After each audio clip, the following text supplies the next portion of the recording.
अस्सलाम वालेकुम। So student, welcome to my YouTube channel. आज की वीडियो में हम बात करेंगे पास्ट इंडेफिनिट टेंस के बारे में। जो हमारे पास पास्ट टेंस की सबसे पहली ब्रांच है, उर्दू में इसको फेल माजी मतलब कहते हैं।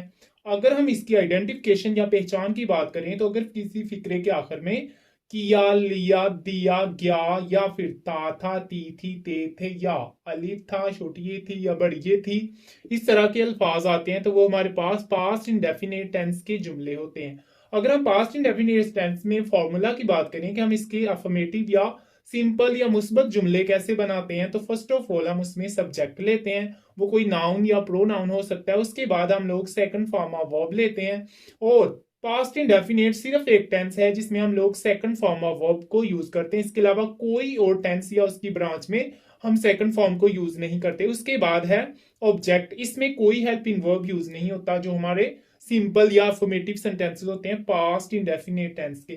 उसके बाद अगर हम इससे रेलेवेंट किसी एग्जांपल की बात करें तो ये हमने दो स्टेटमेंट्स लिखी हैं। वो यहाँ आया था, अगर आप देखें तो इसमें अलिफ था आ रहा है जो कि हमारी पास्ट इंडेफिनिट की पहचान है। उसने अपना काम मुकम्मल किया, इसमें अलिफ एंड पे आ रहा है या किया आ रहा है, तो इससे भी हम पहचान सकते हैं कि ये हमारे पास पास्ट इंडेफिनिट टेंस का जुमला है। अगर हम इसकी ट्रांसलेशन करें, वो यहाँ आया था, तो वो हमारे पास सब्जेक्ट है। वो की क्या ट्रांसलेशन, वो के लिए हम लिखते हैं ही। उसके बाद आया, आया के लिए हम लोग लिखते हैं कम, लेकिन हम यहाँ पे सेकंड फॉर्म लिखेंगे तो हम लिखेंगे केम, ही केम। और यहाँ के लिए हम लोग लिखेंगे हियर, ही केम हियर। ये हमारे पास फर्स्ट सेंटेंस है जो हमने पास्ट इंडेफिनिट का बनाया। इसके अलावा है उसने अपना काम मुकम्मल किया।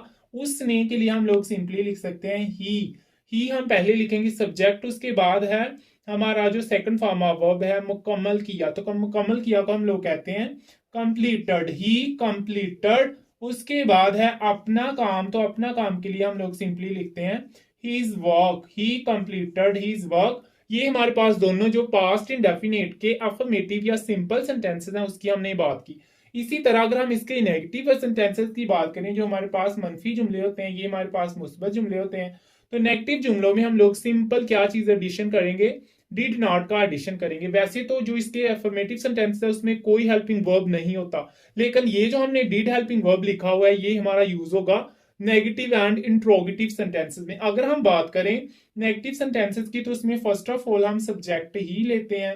उसके बाद हम लोग लिखते हैं डिड नॉट, लेकिन डिड नॉट को हम लोग डिडंट बी प्रोनाउंस करते हैं जब हम बोलते हैं। उसके बाद हम लोग लेंगे first form of verb, first form of verb लेंगे।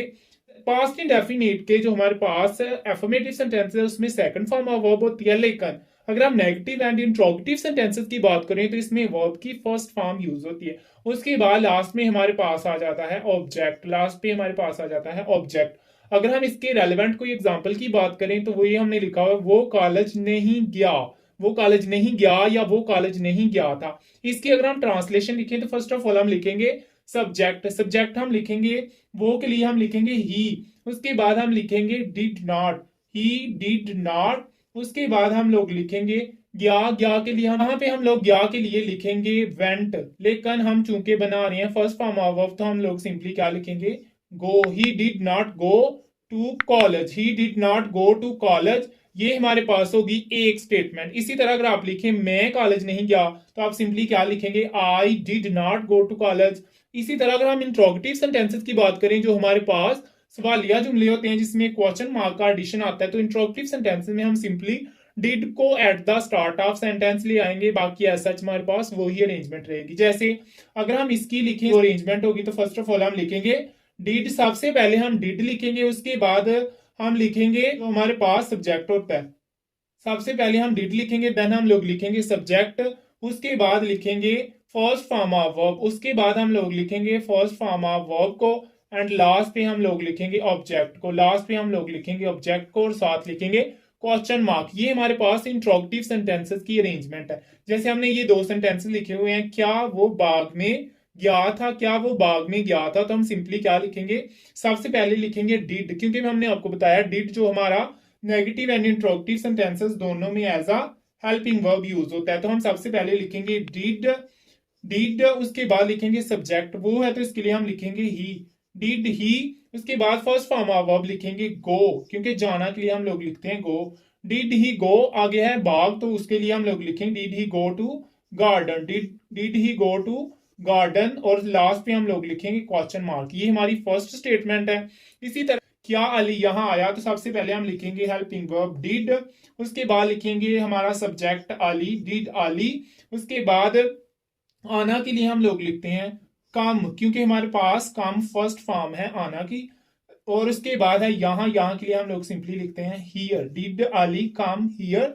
सो अगर आप देखें तो हमने अफर्मेटिव सेंटेंसेस में सेकंड फॉर्म ऑफ वर्ब को लिखा है। जैसे हमने ये कुछ वर्ब्स की फॉर्म लिखी हुई है, फील की सेकंड फॉर्म फेल्ट, गो की सेकंड फॉर्म वेंट, ईट की सेकंड फॉर्म एट, टेल की सेकंड फॉर्म टोल्ड, कम की सेकंड फॉर्म केम, ब्रेक की second form broke, and do की सेकंड फॉर्म डिड है। तो इस तरह हमने आपको जो सिंपल सेंटेंसेस हैं, देन नेगेटिव सेंटेंसेस हैं, उसके बाद जो इंट्रोगेटिव सेंटेंसेस हैं उनकी स्टेटमेंट की फॉर्मेशन, उसमें सेंटेंस स्ट्रक्चर, उसके रेलेवेंट एग्जांपल्स को शेयर किया। होपफुली ये वीडियो आपके लिए हेल्पफुल रही होगी। अगर ये वीडियो आपके लिए हेल्पफुल थी तो इसको लाइक कीजिए और अपने फ्रेंड के साथ शेयर कीजिए, और हमारे चैनल को सब्सक्राइब कीजिए और साथ घंटी के बटन को दबा दीजिए ताकि आपको आने वाले सारे नोटिफिकेशन मिल सके। मिलते हैं नई वीडियो के साथ, तब तक के लिए अल्लाह हाफिज। See you soon in the next video.